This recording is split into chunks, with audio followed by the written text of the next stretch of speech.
We open in on the cobblestone streets of the high district of Elturel, with the sounds of summer gracing the garden that runs down the center of the bluff. The sun is high in the sky, clear as day, not a cloud in sight, as the heat bears down. There are songbirds and wind blowing among the flowers, though the sounds of summer are interrupted by a slight, strained grunting, as Luxia can be seen hoisting a crate into the back of a quite regal-looking carriage. The horses are getting quite antsy as you have been at this for a while. You can hear them as their hooves stomp in the grass beneath, as you have to ensure that every last crate is safely packed and ready for travel. Though nothing of yours resides in the crates, Luxia, this is all for your sister, Vita, who is currently sitting on a bench outside, right on the edge of the garden, taking a break from moving, gazing down at her hand, quite longingly, as she fiddles with a ring on her finger. And as you reach down for another crate, Luxia, what do you and your sister look like at this age? And why does she have a hopeful smile on her face? Luxia very much looks kind of like a rebellious youth, if you will. His prim and proper silver hair is not as well kept. It is definitely much longer. It has an aura of rebellion to it, but at the same time, a knowing understanding that at some point he will have to cut it to make the general people in his family very happy. But Vita is in an attire very much unlike ones that she normally wears around the manor. She is in somewhat, I guess, what you could describe like adventurer's gear. She is getting herself ready to leave the house to go in a certain path that Lucia's both very excited about, but also very sad. And she has this beautiful long brown hair with streaks of silver throughout that every now and then when the sun catches it, it almost like shines like crystal. And her tan skin is kind of glowing on this day as she sits on the bench. And these auburn eyes. And she just looks over to me, and every now and then I catch her gaze. She is technically the last of my sisters, but she is still my older sister. Not by much. She sits forward, hands on the bench, and was gazing up at the sky, but looks down at you. Oh, be extra careful with that one, please, Luxia. Well, you know, I was planning on dropping it, but now that you mentioned it, I guess I should try my best. I really appreciate it. I'll get back up in a second. I'm sorry. No, it's okay. You really, honestly, just sit down, take your time. You have such a long journey ahead. It's really not a problem.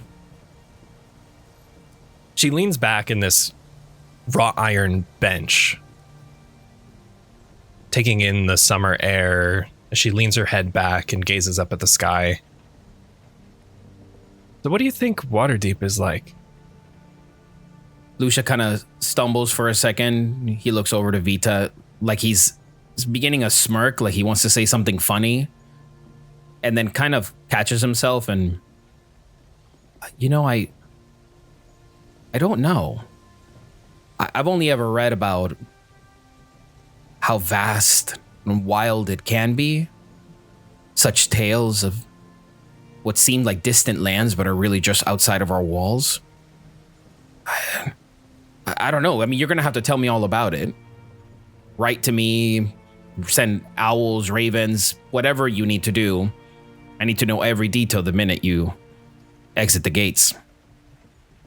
Of course. I'll do what I can to stay in touch. Grandfather said it's quite a ways to Baldur's Gate. We'll make a stop there, and then we're going north to Waterdeep. But he said we could be on the road for about a month. I guess I didn't expect the world to be so big outside of Elturel. Luxia kind of like looks out past the gate as she's talking. Yeah. It's a whole different world out there.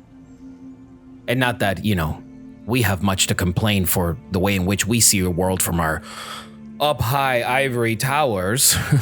We definitely have a more splendid view than others, but it is enticing to see such distant lands. But a month? That sounds awful. And you get carsick, so just keep that in mind. I might have to walk some of the ways, but hey, that just means you have to load more crates up into the main cabin. Oh, good thing strength is my strength, I guess. I don't know. I'll just get back to crates. Sorry. It's gonna be odd. I'm not gonna know anyone. I'm not gonna know where to go for a pastry. I'm not gonna know what gardens are safe to go wander about in. I'm not gonna know what streets are okay to get lost down. I'm not gonna know anyone. Here is so familiar when I can wake up and have my routine. I know where I'll be at what time of day. Hell, that all changes once I leave the gate. I can't even imagine what it would be like when we get to Waterdeep.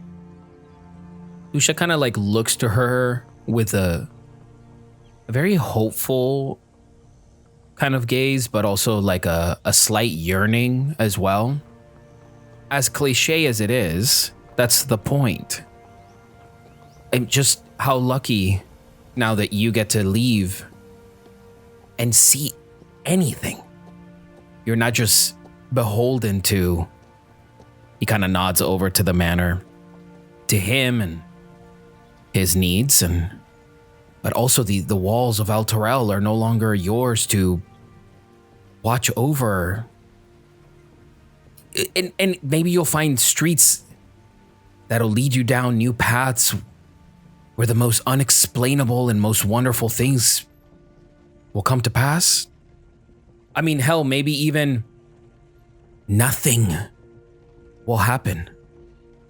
And it'll just be another day. And that's exciting. Don't get me wrong, yeah, it's very, very exciting. I get to leave for love. That's something not a lot of people can find. And I know at least I'll have Hessian while I'm there. I'll get to meet so many more people, and it's at least I'm not going to be a princess, but... Yeah, that's the best part. So don't go around saying your last name, or else then people are going to start, treating you a certain way, or, I mean, I don't know. Who knows what the Quora name, or how far the Quora name takes you. So just relish in the fact that you are now just you. I'll need to take up a hobby. Find something new, find out what brings me joy, and how I can pass my new days in a new city. Aside from bugging you every waking hour of every waking day. That's my favorite hobby, but... It's a good hobby. It's a great hobby to have, some would say. Love it. It's my favorite. No, but seriously, no.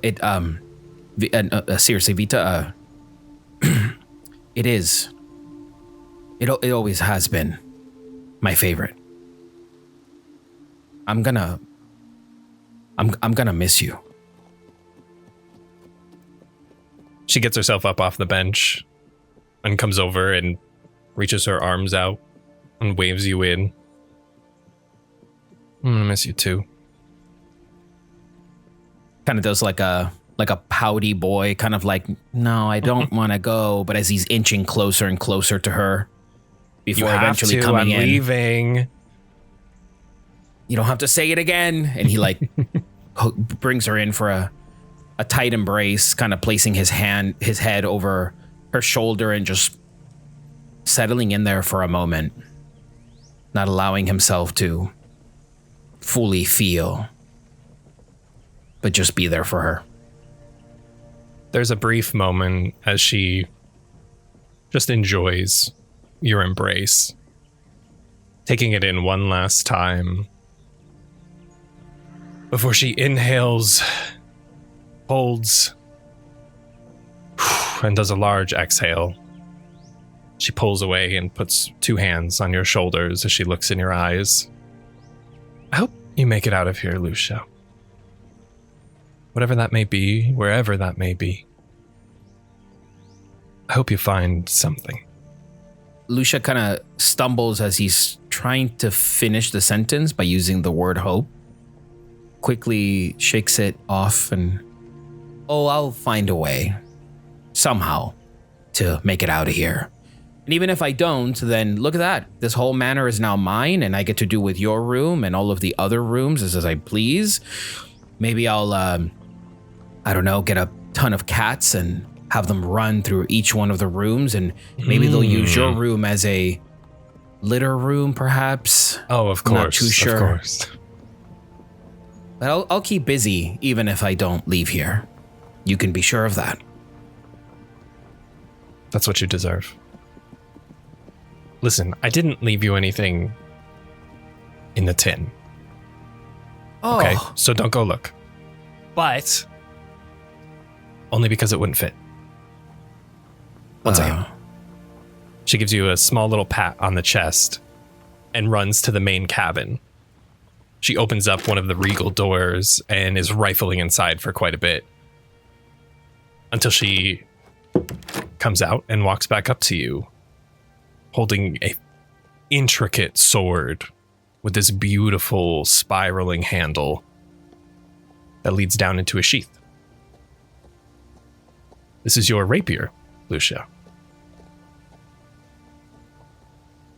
A little something to remember me by. And a little something to use if grandfather ever gets too out of control.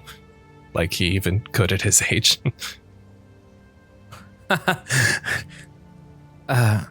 Luxia like is at a loss for words as he looks down at the rapier.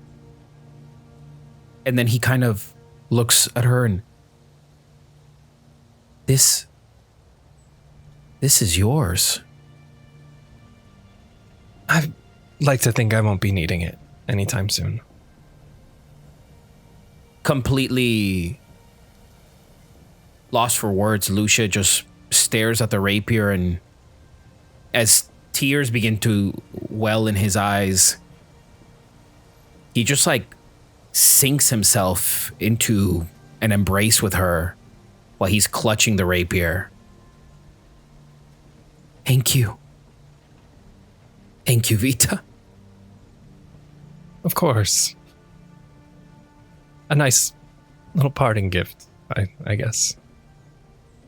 Now stop, I don't want to think about it anymore, okay?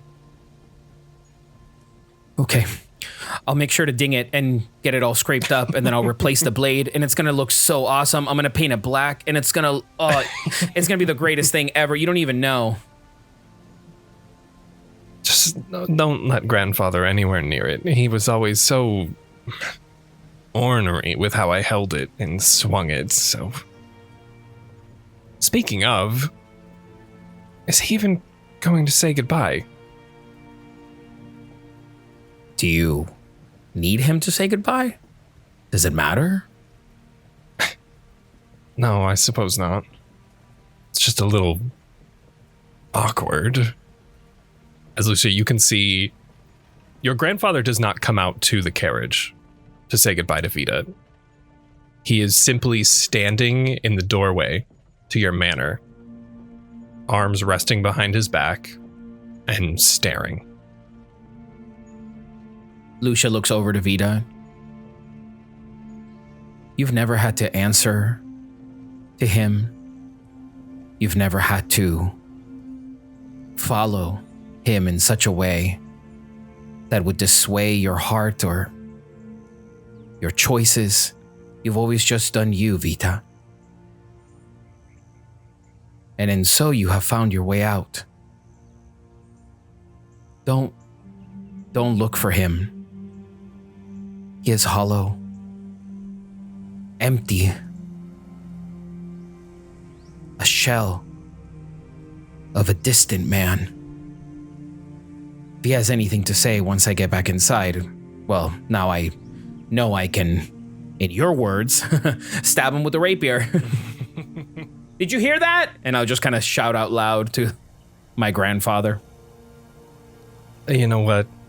Tell him I did say that. Just make me one promise before I get back in this carriage. Don't end up like him. Keep that spark, keep that light, keep what fills your heart. Do whatever you can. Don't let it all go dark.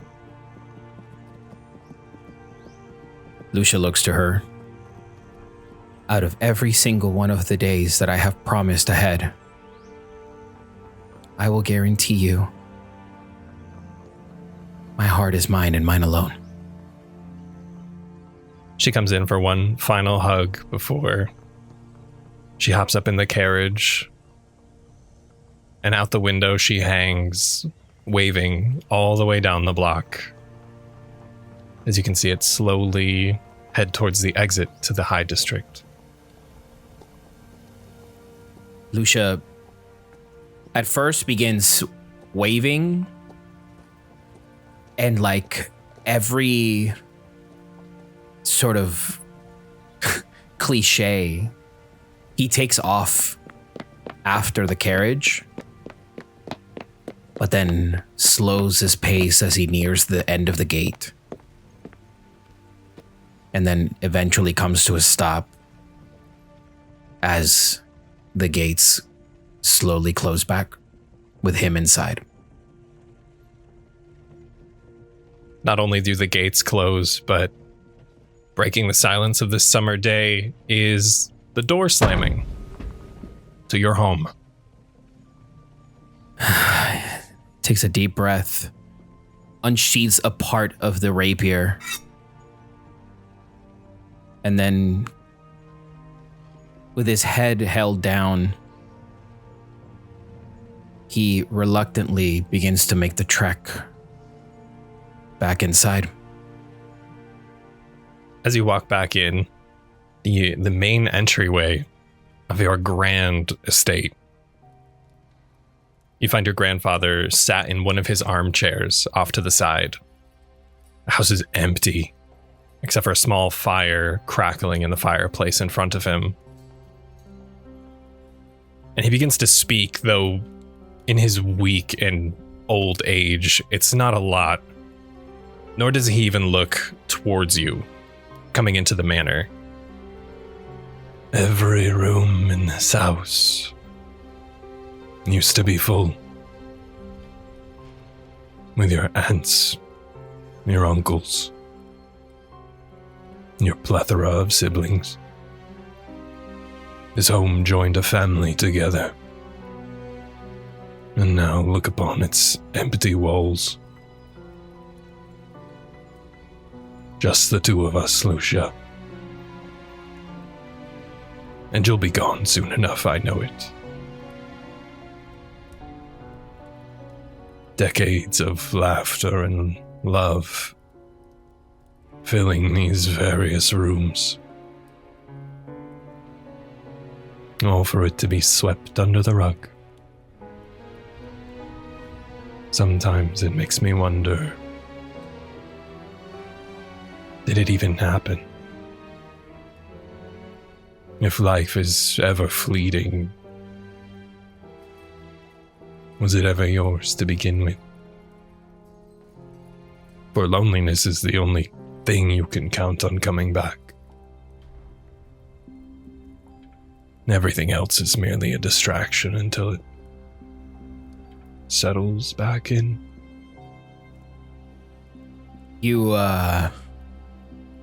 failed yet again to say goodbye to them. Couldn't even have said anything to Vita. almost like dismissing your comment, he reaches over to a small little drawer next to him. And out he pulls a small leather-bound book. And he opens it up and he's flipping through these pages. And from the entryway, you can see this book is nothing but tally marks. Page after page after page after page. Top to bottom. Before he licks the end of his quill and adds another to the very last page. Closes it up and slides it back in that drawer and just leans back in his armrest. Well, didn't expect much from you, but yet again, I never do. So, if you're just going to be doing this, you know where to find me. And don't come looking for me. Send somebody else. And Luxia, with a poignant sort of anger that he's trying his best to disguise, but it just unfortunately comes out, pouts his way up the stairs, away from him. And where did you go after this, Luxia? I went to Vita's room. And I stood at the doorway. This very well-kept room that now is just another treasure to look at. Another room that's now part of the grander collection of memories that exist. And he looks down the hallway as he sees rows of other rooms where the doors are closed, with intricate designs of each one of his other sisters that has sort of personalized their stamp on each doorway. He traces the designs in Vita's room and in a fleeting moment just maybe makes peace with it before he reaches for the handle and closes the door and then heads to the opposite end of the hallway where a long staircase leads him to the attic. Immediately upon entering, it is a sunny day, and the contrast between the hallways of the manor and the attic are very drastic, as the attic is full of light and warmth. And there's a lot of pots that are empty where plants should be, and a couple of other spots where plants are still growing and flowers are beginning to blossom. But in the very center of the room, there are 9 beautiful, blossoming pots of all different kinds of flowers. Each one for each of his sisters. Where he now walks to the one at the very end. This beautiful set of carnations in a combination of purples and reds. And he just almost like mindlessly waters the plants, looks over at the other ones and tends to them with such a delicate touch. The rapier is at his side. He hasn't let go of it, but with his right hand, he is still just taking the time to remember each one of his sisters, long gone now. But he just tends to them. This is your everyday. You come up here time and time again. This is your quiet place, your sense of peace among the plants.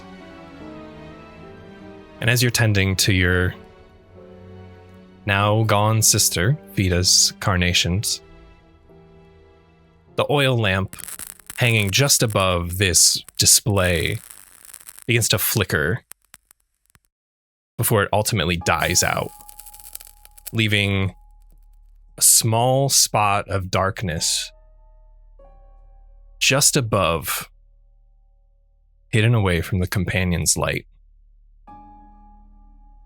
And in that moment of pure darkness held above your siblings' creations, a low chuckle can be heard floating throughout the attic with this demonic undertone. And here you thought you could escape me for all these years. Piercing, sharp, necrotic pain shoots in your back. You look down, Luxia. A blade made of pure shadow is protruding from your chest. You can feel this energy like poison run through your veins as it spreads throughout your body. Scream. I'm here for your grandfather. Ensure he comes to me. He looks over at the blade, looks back over, trying to make out the eyes, and he hesitates to scream before that pain courses through his veins, and he lets out a blood-curdling scream. And with that scream ringing throughout the Quarry Manor, we leave Luxia for this episode.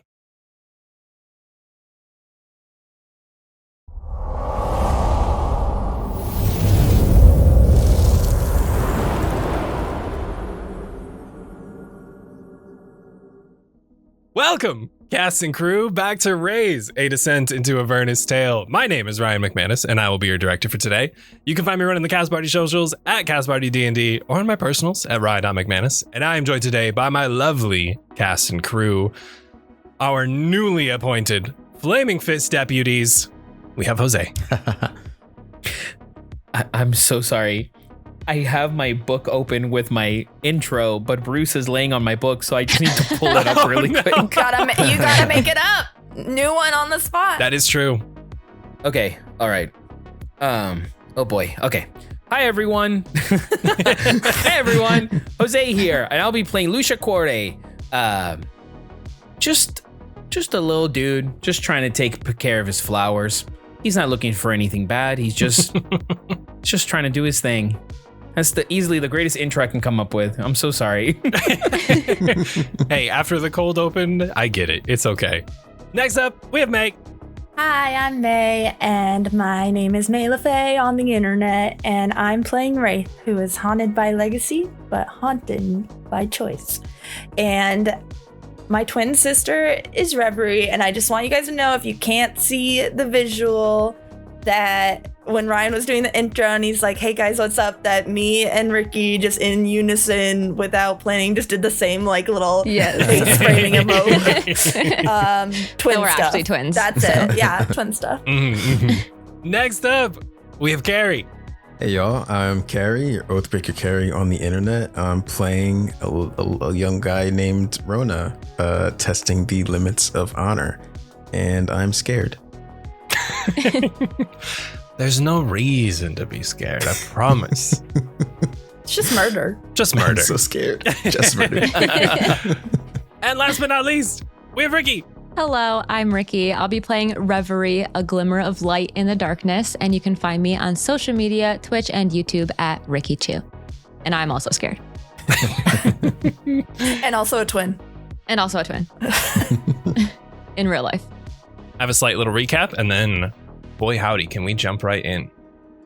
Come, brother and sister, leave none alive. The odd man screamed as his companions arrived. 3 cultists in total, swiftly eviscerated by you lot, with swords, daggers, and steel, and a hint of blood rot. Luxia questioned Selwyn, someone he grew to know over the trip. Selwyn laughed and said he's next, before trying to burn a paper slip.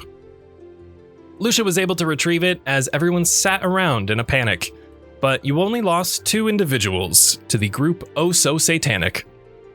Calming each other and going over the letter, Rona disclosed it was written by his mother, and his emotions were hard to measure. A relaxing display to end the night, you all spoke about the past, but Baldur's Gate awaited and you had to get there fast. A long trip ahead, filled with quiet and mistrust, you made it to the Basilisk Gate to find they had left you out in the dust. The city was on lockdown due to a large murdering spree, But as you spoke to Flame Zaj, you all confirmed it to be the Dead Three. Earning the trust of Zaj quickly, as you were not aligned with the Hell Riders, he lifted the gate but a few feet and brought you all inside. He had a lack of extra men, the Flaming Fist could not deal with the cult, and so he signed with paper and pen, hoping you would achieve the proper result. You all signed the contract as honorary Flaming Fist, leveling up in the process before he gave you the gist. The Elfsong Tavern. A spy named Tarina could be the next thread. But he told you to be nice, as Tarina had some dangerous friends. And that is where we start. In Flame Zaj's office, you all stood about as he has now put away your signed contracts, and he begins to hand out small badges for each and every one of you. Now you can wear this if you want. This one's on you. I'm not enforcing nothing, but just keep it on your person in case shit goes down. If you need an explanation, that's your way out. Any questions? How do we know you will promise to let the refugees in when we do this? Well, I signed one right here too. And he pulls out a secondary contract that he has written up for himself, basically stating that in exchange for the elimination of the Cult of the Dead 3, you all will be rewarded with his gratitude, which he did write on the contract, the refugees being allowed into the city, as well as, I believe it was 200 gold per person. Okay. Is this a Baldur's Gate thing to have contracts for everything? I don't know if it's a Baldur's Gate thing, but it's a Grand Duke Alder Ravengard thing. Is there any place where these, you said it was like a pin. Is there any place that we are not even allowed to go into where these won't grant us any safety? Anything we should be looking out for? Well, unless you happen to leave the walls. That's pretty much where their reputation stops. Okay. That's it's good to know then. Complete access. Fully. Okay. Can we get access to your private chambers? I mean, if you want, but I don't see how that quite helps in your investigation. Just to test out a theory. Okay. Well, I think when we have everything we need, we should, go meet this individual. And, will you be following along, or will you be trailing us in some way? Others are aware, I'm assuming, of our current stature. I would have to make a few others aware, just so they know that you're not faking it. However, no, I will not be trailing you. I will not send Flaming Fist after you. I have to get back to the gate. I have a battalion to run. You have a job to do. Okay, understood. Then we are off to our job then, and you off to yours. I wish you the best of luck. Let me walk you out. Sure. As he takes you all through the barracks, back down towards the Basilisk Gate. The exit down the stairs is a bit a ways from the small mob trying to get out of Baldur's Gate. As he looks to you all, he gives you a nod before he makes his way back to the gate, leaving you all to the city itself. All right. Well, Rona, I guess this is where you take lead. Never been to Baldur's Gate, let alone in these circumstances. Raith, Reverie? I've never been here. No. You'll have to forgive me. It's been 2 years since I was last here, so things might have changed a little bit. You think the tavern's in a different place? No, but patrons might be a little different. Not that I would really know. I didn't journey to the taverns, but listen, if a cult has had enough time to build in the past couple of years, this might be a weird city to step into at this point in time. 2 years ago, it wasn't like this. No rumblings, no secret hush-hush conversations about inner dark workings within this place? Ryan, can I do like a history check to see what was the current squabble, I guess, in Political Baldur's Gate? climate. Absolutely. Go for it with advantage too. Okay, first one is a dirty 12. And then the second one is a 14. Okay. I don't think I've ever heard anyone say dirty 12 before. Yeah, no, I don't know why I said it just then. I don't even know why that happened. No, I like it. It must be a Baldur's Gate thing. I get it. It's fine. I'm Yeah, it's learning. in regional dialect. Yeah. The Baldur's Gate that you knew was just like before. It's a rat's nest. It's gambling, it's fighting, it's getting ahead in any way you possibly can. Though littler squabbles here and there. Some beef between families, some beef between guilds. Nothing to the extent of a cult murdering spree. Well, Sir Lucia, it might comfort you to know that it wasn't as hectic as it is now. But squabbles, family dealings, nobles bickering about underhanded business, you know. Typical musings of a city run by corruption, but not murder sprees. And the dead 3. I just find it so interesting, such a short period of time for such things to fester. But under the right circumstances, everything has its time. Indeed, certain players have had time to plot and scheme. His eyes kind of scan around and like they land on Raith for a moment. And then he returns back to Lucia. Do I catch that? I assume so. We're just talking, right? Okay. Cool. I'll say it's definitely like, you know, like when you accidentally make eye contact with someone, it's like that kind of thing. If she was looking at him and he looks at her and it's like dead on eye contact, and he's like, Oh, yeah, just 2 black orbs staring right back at you. Yeah, I've always wanted to go to a tavern with my sister. I like a Reverie. She just smiles back. She seems a little lost right now and still kind of like not knowing how to feel is kind of what you can pick up, Raith, especially. And she's kind of just following the crowd at the moment. Lead the way. sure, follow me. You know, try to guide them to the Elfsong. Rona is the perfect one to guide you through the quite confusing streets of Baldur's Gate. You guys currently are in the lower city. The lower city of Baldur's Gate is shaped like a crescent that surrounds the city's gray harbor. Built atop sloping bluffs, the narrow cobblestone streets of the lower city twist around one another to form the region's city blocks. The tight rows of conjoined stone buildings feature slate roofs and vibrantly painted shutters that are firmly secured in the brisk evening hours. Most of the lower city is covered in a near continued fog that rolls in from the river Cheonthar, which is the river that you all followed to get here. As a result, the stone streets are quite damp and slippery, and visibility, especially in the evening hours, is a bit low.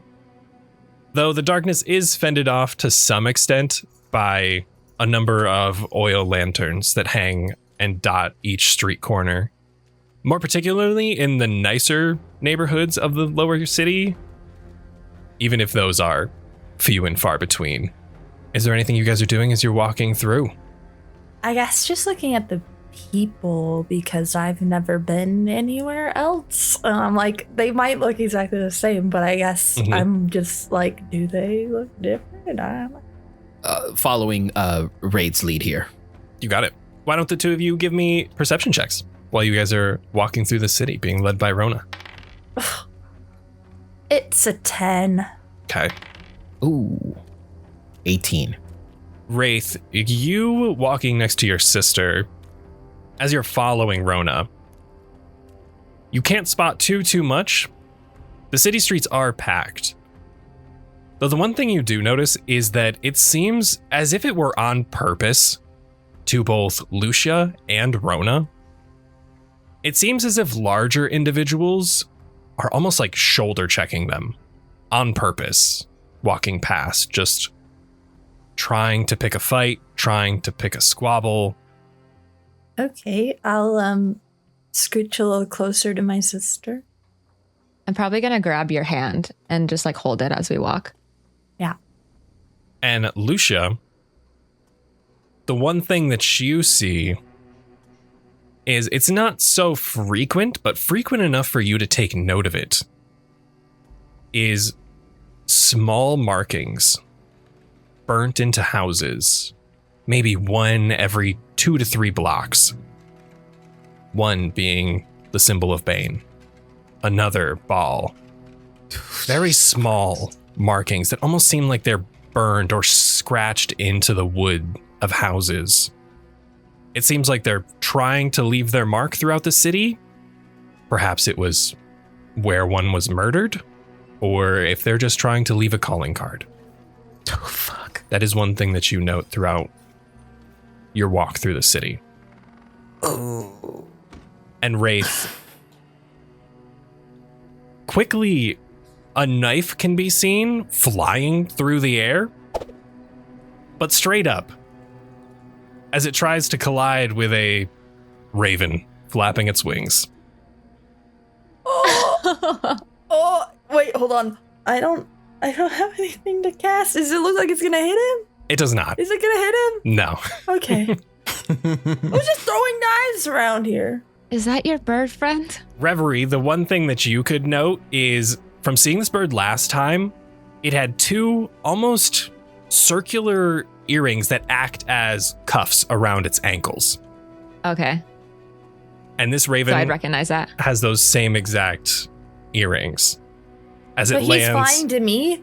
he is looking like he is coming down to make purchase with your shoulder and land. I'm gonna take off my little shoulder cape as he's coming to me and just kind of like catch him in it and just like hold it. Like like a papoose with a baby? I mean, if people are throwing knives at him and he's like flying away, but like also people are doing this weird aggressive shoulder checky thing. Like I don't know. I don't know if we already draw attention by how we are, but I don't need this annoying bird on my shoulder, so I'm just gonna kind of like wrap him up. Give me a sleight of hand or a stealth check. Take your pick. Oh dear, it's not good. Wait a second. Can I cast guidance on myself? Is that a thing? You absolutely can. Still not great, but let me add my d4. A 4. Cool, so 15 in total. Oh, dang, okay. With a flick of a wrist, that cape goes around and wraps him entirely before he comes right plop down, beak facing you, all cuddled up in your arms. Now, what the hell was that? Shh! Shut up! Why are we in Baldur's fucking gate? I'm protecting you, shut up. Protecting me. I'm like trying to wrap it a little tighter to like make him like not be able to move his stupid beak. The last thing you hear is, you swaddled me! You swaddled me! I'm like just holding it under my arm so it's like muffled. Let's just keep walking. I will explain later, I'll say to my friends. Why are you so mean to that bird? What did he do? Okay, he's mean to me, first of all, and I'm saving his life and he's yelling at me, so. Okay. Trusting you. I know him. We know each other. I know. I'll explain later. Okay. As you all make your way through the city of Baldur's Gate, the lower city, Rona, you know the Elfsong Tavern to not be too far. As you spot it in the distance, the one thing you hear is a smaller voice piercing the air around you, as you can spot the 2-story tavern just off in the distance, only a couple blocks down. But across from it is a little more of a corporate-looking building, if you could, in fantasy style. You know what I mean? It's very square, it's very bland, and it's very, very I wanted to say unnoticeable, but a building of that stature probably sticks out quite a bit in a city of this nature. And standing atop a pile of wooden boxes is a smaller tiefling boy, and he's dressed in a quite fanciful vest, pants all the way down to some gorgeous dress shoes that are shined to a T. And you can see him holding up a piece of paper and screaming to the masses. We got the latest, so come get the greatest. The Baldur's Mouth Gazette. Now don't be the lamest. Come give me some money and read all about the fall of Elturel, straight from the mouths of the refugees. Is Baldur's Gate next? We've got the latest. Repeat after repeat after repeat. Rona will tap Luxia on the arm real quick. I'm gonna grab the paper. It might be helpful information. And we'll approach the paper boy to acquire the latest So cute. dish. Now aren't you the smartest? 5 copper for 1 piece. He'll pull a gold piece from his coin purse and keep it under his hand to make sure that it's not like drawing too much attention. Okay. And we'll put that into the young lad's hand and we'll go to grab a paper. Cheers.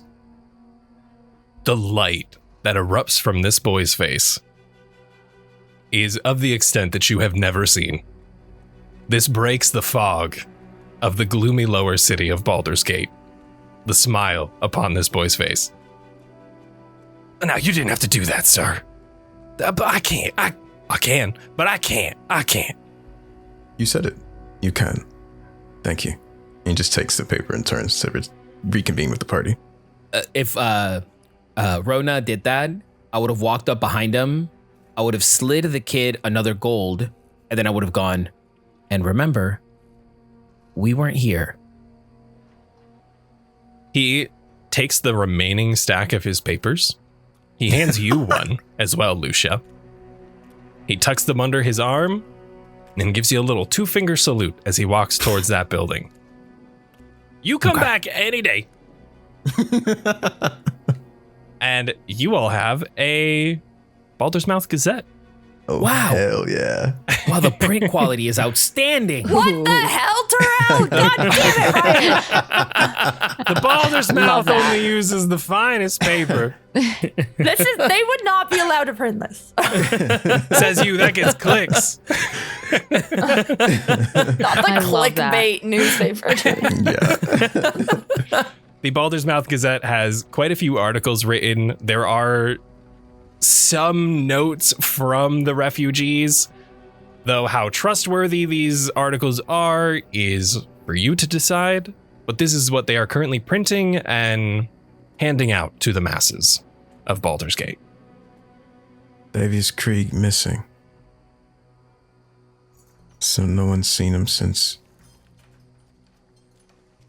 It's strange, isn't it? It is. Kind of like an open question. I wonder if he died. Is May saying that or Raith? No, Raith saying that. Raith says it, and she says it like kind of like matter of factly, like, I wonder if he died. Like, it's not too emotional the way she says it. But. I mean, because the companion is gone, and he's the one who put it there. Where did you see him last? And when? Like an hour before it happened, maybe at home. He was supposed to meet me at the festival. At least that's what he said. Can I do like or either do I remember or can I check to remember if like there was anything? Because as far as I could tell, I don't think there was anything peculiar about like his behavior, his body language. Like he didn't say anything. I don't think that was that weird. Not particularly. Nothing that you can think of. I mean, especially after Rona arrived, he mentioned that he just saw your father heading down on a horse to get to the main square to meet with Trini about the opening ceremony. Yeah, the only weird thing was that he was letting me go to the festival, which seems odd if he had something planned that would put me in danger.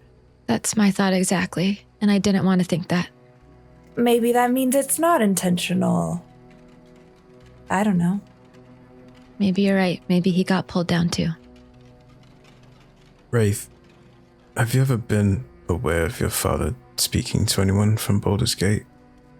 I don't think I would have been involved in, like, I guess the only thing would be if I saw people coming and going from our home, but Yeah. otherwise, I don't think he would have mentioned it to me. No roll required for this. Mainly because I don't even think you would realize. No one came into your home.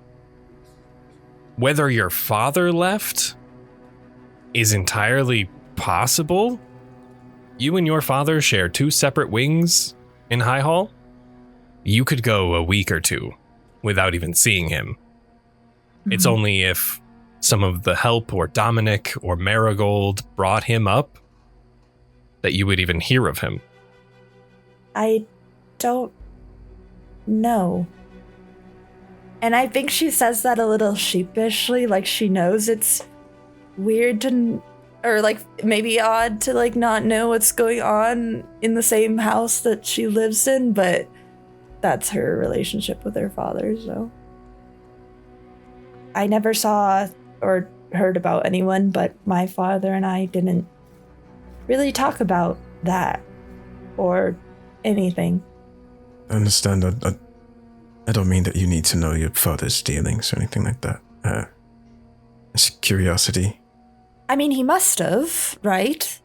He's High Overseer, so surely he had relations with, Grand Duke Older Ravengard, among others, but I don't know what that would be. I think there might be dots to be connected, but perhaps at the Elfsong. I do fear saying them out loud. Yeah, let's read the rest of the newspaper there, maybe. That's a good idea. Newspaper in hand, it's just a very short walk across the street to get to the Elfsong Tavern.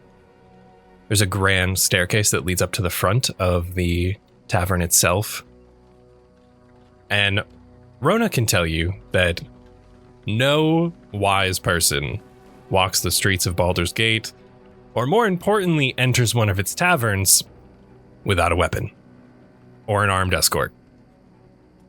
Anyone who has lived in the city could tell you that. Taverns might appear safe at a glance, but they are among the most dangerous places in Baldur's Gate. They are full of alcohol, tempting coin, and unscrupulous people. Customers are expected to look after themselves, not if, but when fights break out, and one should not expect any help or sympathy from the Flaming Fist. Tavern murders are common, and usually end with the poor victim being dragged away, left in an alley to be picked clean by urchins, and then eaten by rats, or just tossed straight in the harbor. Is Rona... Probably in finer words, but I'll leave that up to Rona. Yeah. It's basically like very matter-of-factly of just like, yeah, some people keep daggers under the skirts, some people keep them tied to the boots, some people do it in the back so you can't see them from the front. Others like to keep a blade that's quick to draw. Sorry. As a fashion thing, or... I suppose there is something fashionable about it in some ways, but no, mainly just like a quick way to grab a blade when needed. Like a murder way. Or self-defense. Okay, then we're fine. We're not going to attack anyone. Yeah, I hope it doesn't have to get to that point. And on the brighter side, though, there is a bit of myth to the inn itself, or rather, to the Elfsong. Sometimes you might be able to hear a kind of a melancholy, somber song from effectively a spirit that kind of haunts the inn. Some people try to hear it, or hope to hear it when they come, but you never know when it happens. But if you do hear something, just try to stay quiet. The rest of the patrons might also do the same. You see Reverie's eyes like light up in excitement. Okay, before we go in, I'll unswaddle Winston. He shakes and ruffles his feathers. He gets all poofy like birds do. You can sit. I let him on my shoulder or whatever he does. This is Winston. He's my. Go ahead, say it, I friend. see him a lot. Friend. I see him a lot. Someone Do we hear him talk? You do. We do. He's from Elturel also, and he, not that I needed it, but he like saved my life once, so, and he's followed me around ever since. Saved her life multiple times after that too. She likes to poison herself. Debatable. Is that so? Wow. Look at you, Winston. What a fascinating bird. No, don't tell him you. that. I'll be quiet. Don't worry. If anything. No. Well, this one over here, this city sounds terrifying from the words that he just spoke. So I'm going to keep my mouth shut as we enter this place, and if you need me, tell me. But until then, I'll just look menacing. He puffs up Great. again. As he's talking, I'm like slowly trying to pet him. Imagine the How to Train Your Dragon just reaching out to him. He will She bonds absolutely with Winston. lean into it. Yes. She's much nicer than you, Raith. While Reverie is petting her, Raith will, like, with her other hand you a little cracker from her belt so that you can feed it him. Heck She's yeah. not trying to, like, she's just kind of doing it, like, underhand, so, like, he doesn't see or whatever, but she's like, here. He's too Yes. enthralled Get in him. the under chin scratch currently that he Yeah, doesn't yeah. even see it. And now he's gonna get a cracker. He doesn't. Yep. Yeah, she actually always has been. Or just shy. Well, I'll hang out with you. Raith is sometimes mean to me. Do you want to come on my shoulder? Sure. Oh, you could. I think you should. Oh, really? You would like that, wouldn't you? Yeah, I think you should make your first friend. Go ahead. My first friend? We're friends, Raith. I think it takes two people to agree on that. We'll see. And he'll do a very small hop over to Reverie's shoulder. I'll gladly be your friend. And she's just so happy right now. There's one. Let's go. You said you were gonna stop talking? You're right. Let's go. The Elfsong Tavern is, as Rhonda described, dangerous, but has a much more upscale and prettier aesthetic to it. Though with some quite haunting undertones, it is still a place for ruffians to gather, gamble, and crack bones. As you walk up the steps, you spot two bouncers flanking the entrance. They are posted up and currently stopping guests before they enter. One of the bouncers is a large, gruff, half-giant woman, and the other is simply an animated suit of sentient armor. The woman waves you all up. I don't know if I should have mentioned this earlier. I meant to, but That's okay. I would have not put on the badge. I would have just put it in the pocket because if we're kind of trying to be incognito, Oh, yeah. Good call. I might be using it in this. I might be pulling it out in this situation, but for the time being, it is in a pocket. Absolutely noted. I definitely put mine on, and then seeing everybody else not have theirs on, I like slowly take it off. I would say just Rhoda's hold is it. like on his belt, like on the side. So like if his cloak is around him, it's covered, but just sort of like a stealth equip. And Lucius is like, it's pinned, but like hidden. So it's like if he really needs to brandish it, he can, but in his most stealthy way, it's like hidden somewhere deep within.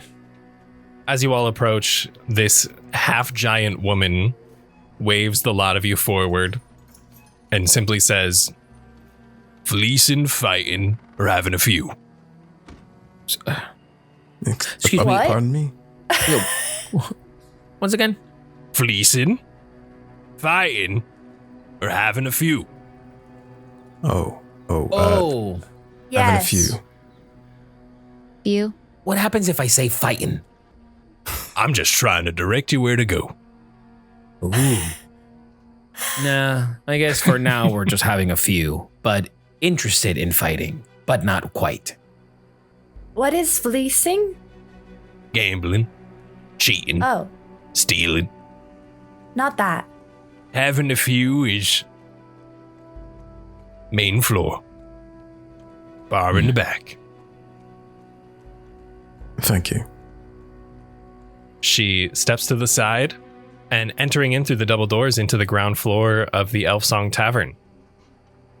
You are immediately thrown off, as from your brief time standing outside chatting with the bouncers, you heard commotion, you heard liveliness, you heard fun-fueled chaos from within. Only for the tap room ahead of you, featuring a small bar at the far end and a large number of patrons, to be completely still and silent, as that faint spectral singing that Rona mentioned can be heard wisping its way through the tavern.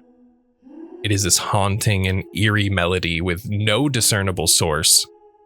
Patrons, even tucked away in these smaller alcoves behind curtains, have pulled open the fabrics to let a little bit more of the sound come through and enjoy the presence of this song.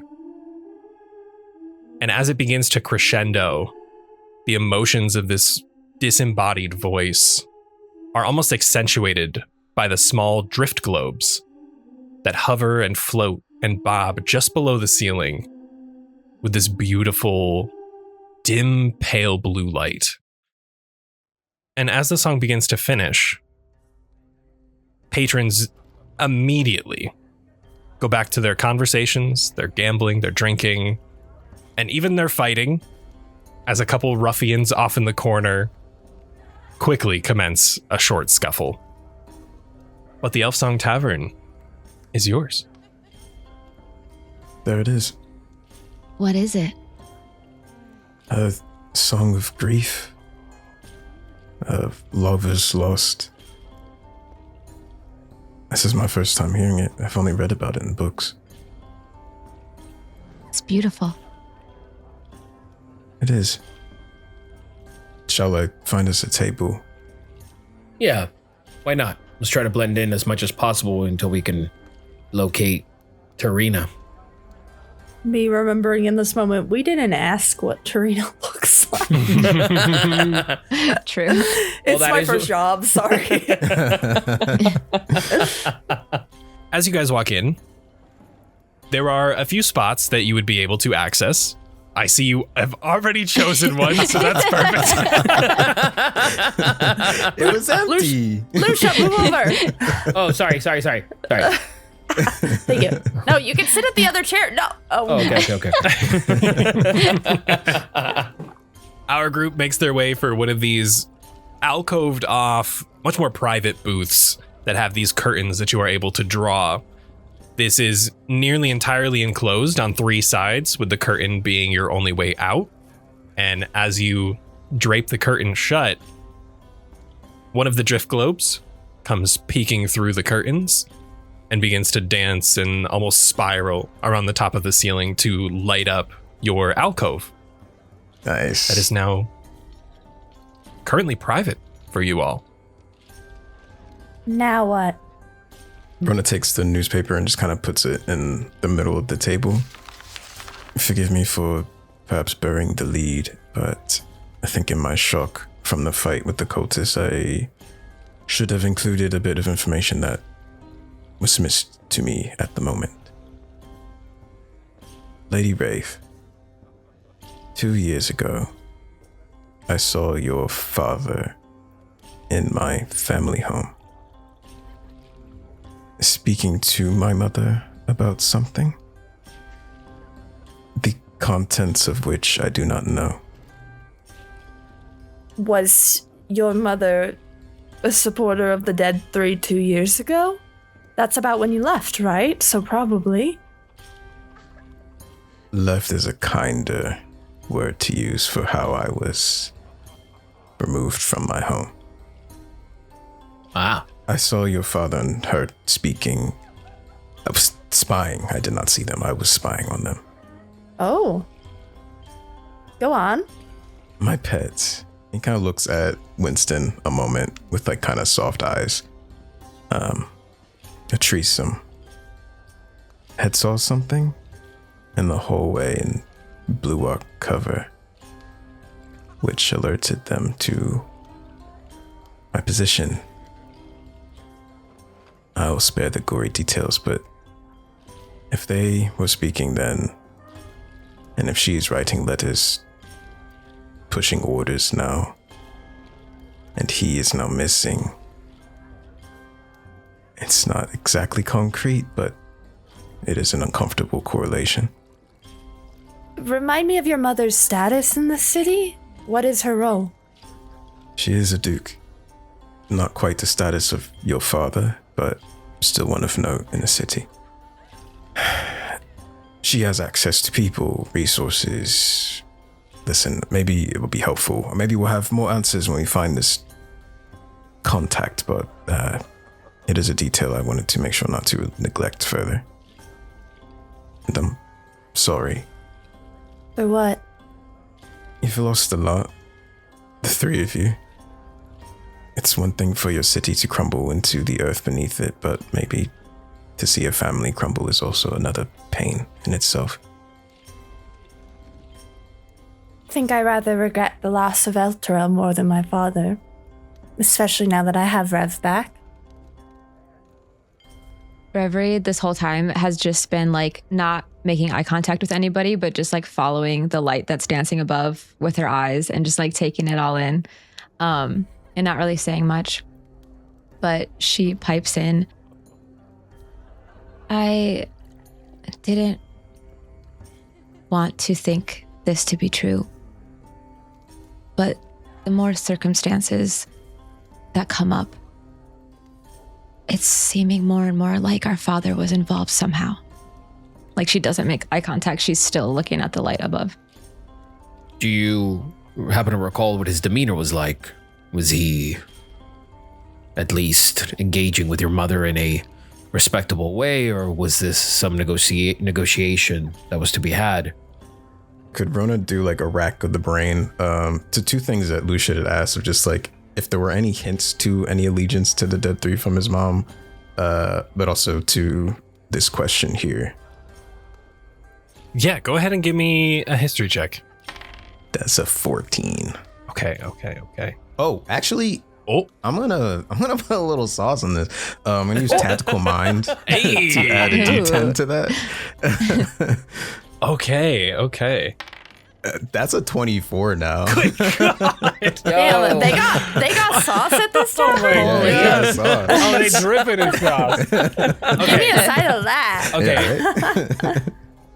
From the same conversation, you get both of those answers. The dead three was not hinted at, though it was mentioned that her associates would be being utilized in whatever plan they were going to undergo. And her and Thavius Krieg seemed a little more than happy.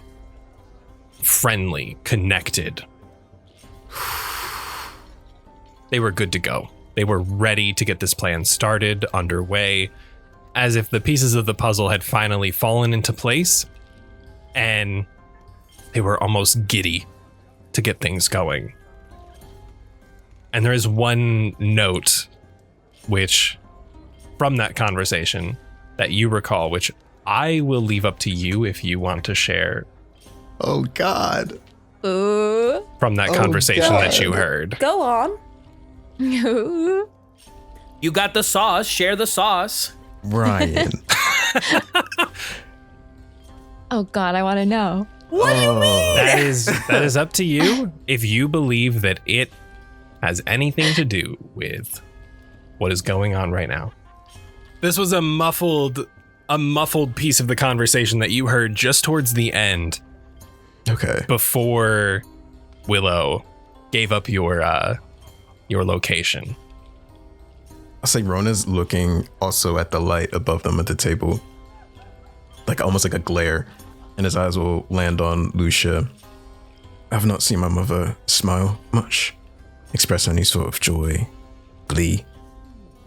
But in that moment, in the conversation she had with Fabius Krieg, she was excited. And that, I think, is the most scared I've ever felt seeing her.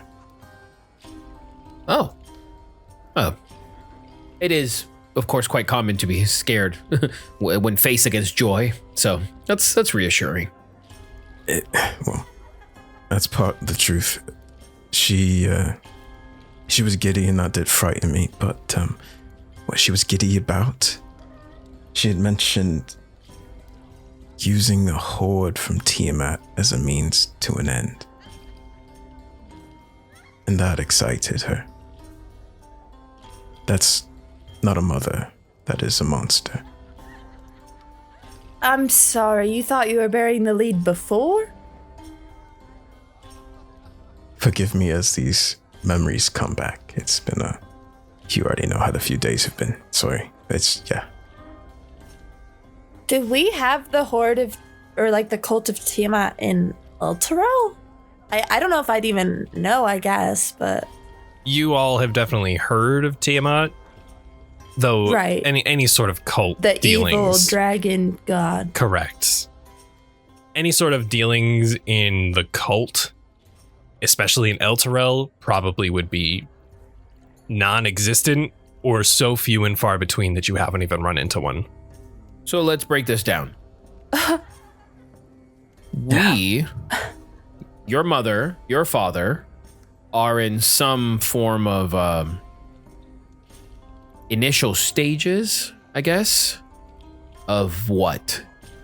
Inciting, bringing about, supporting this shadowy cult of the fucking Dragon Queen herself?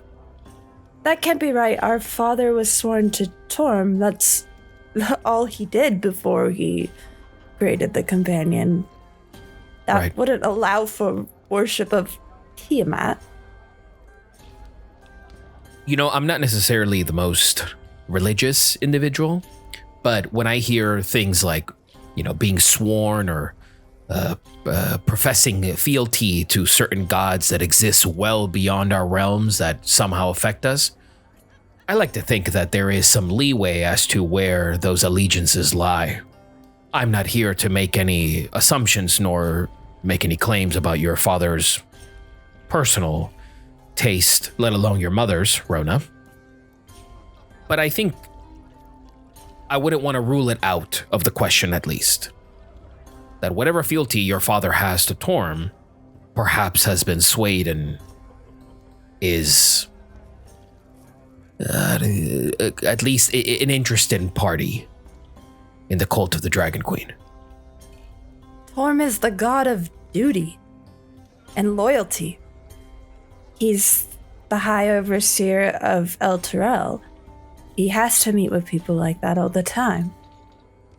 What's strange, though, is that he met with my mother, not Baldur Ravengard, to broker some sort of deal with Baldur's Gate. Ravengard himself said my mother was trying to send him here. Elturel, excuse me. I want to make something clear. I'm not trying to defend my father. I don't know that he'd defend me if I needed it, but I just don't... It just doesn't make sense. No, of course. I don't mean to blame you for that. That's not my intentions. I just trying to put as much information on the table as I can. This is not your fault, Lady Raith. I know that. Reverie slams her hand down on the table, and it's like the biggest like show of emotion that you've seen from her so far. And she slams it down and she says directly to Raith, "If he was involved in this, he put you at risk willingly." And she's just gonna sit back and like look back up at the light, arms crossed. Is that a surprise to us? You didn't do all that much to help Mother. She stays silent. She's like trying to bury back the anger that just kind of exploded out of her. Just gently put a hand on her arm. And I'll say to to Rona, your parentage is not your fault either. That goes for all of us.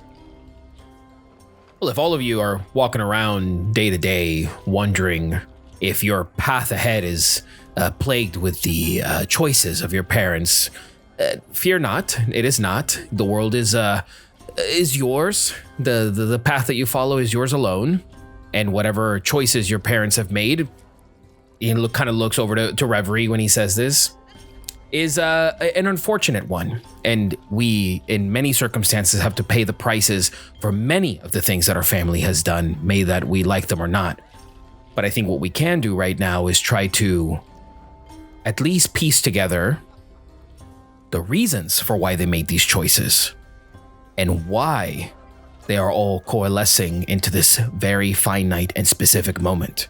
You're right, Raith. Your father is sworn to duty, but he wasn't there at the celebration. He wasn't there to make a speech. Seems that there is a lot more in that, personally, between all of you that perhaps this would be worked out. And we're not here to point any fingers nor to make any assumptions of anything else. We were all there. The city has crumbled. Nothing we can do about it, except try to understand. Now, Rona, pardon me if you've mentioned this. Your father? What do you know of him? And is he in any way tied in this, trying to cut off as many loose ends as we can? He's a buffoon. He's not a good man. Certainly not, but it's my mother that pulls the strings. I don't know. There's a lot of threads. We need to get like a board or something, I think.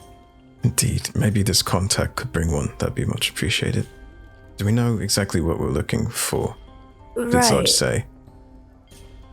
Right, and I was going to say, as we're having this conversation, can I just do a sweep? And is anybody looking at the table, or there's any interested parties in the new people that just entered in, anything like that?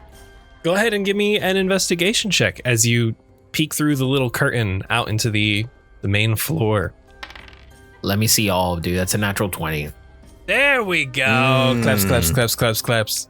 As you peer out, Luxia, opening that curtain, first off, upon doing so, the tavern goes hush once again as the haunting melody plays another time.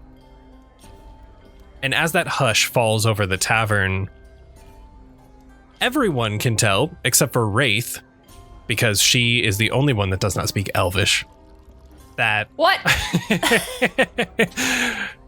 that this is the same song. She only sings the same song over and over again, decades upon decades that the Elfsong Tavern has been here. It is only this song. And it is just that. It is a heartfelt song about a lost lover sailing the ocean, trying to find answers, trying to find what happened, where he went, and sailing the edge of the earth just to find love once more. And as you peer back that curtain and the hush falls over the tavern, Luxia, there's one person in particular, larger Leonin man, that is leaned back in his chair, arms crossed, this almost chestnut brown, dark fur. And he keeps making eye contact to you out of the corner of his eye. He sees that curtain peer open, and you can tell that his attention, it's almost like he was, with a nat 20, he was specifically leaning back to get a better direct eyesight to your curtain. Okay. Close the curtain and sort of come back to everyone. Well, in regards to this contact, I may not necessarily know, one, what they look like or who exactly we are looking for, but we do have an interested party trying to, I don't know if it's trying to get our attention, but at least trying to make it seem that they are interested in us. We can go and engage, maybe perhaps in pairs, or one of us can do so, but it's a Leonin. at the very end of the room. They were at a table, but it doesn't look like he was participating in any sort of conversation. Isn't it normal at a tavern to order beverages? What a question, Raith. What an absolutely fascinating question. No, it's not. We don't order anything. The point of taverns is to sit and ponder about feelings, thoughts, the past, and what the future holds. So far, we have checked a good amount of those. Now comes the time where we sit around in silence and we just don't do anything.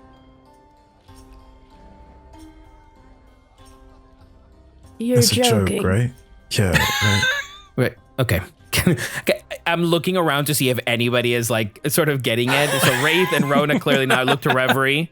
Reverie did. She's Okay. kind of has a smirk. And I just kind of like, I point over to Reverie and I'm like, okay, all of us need to be a little bit quicker now. Okay. We're out here.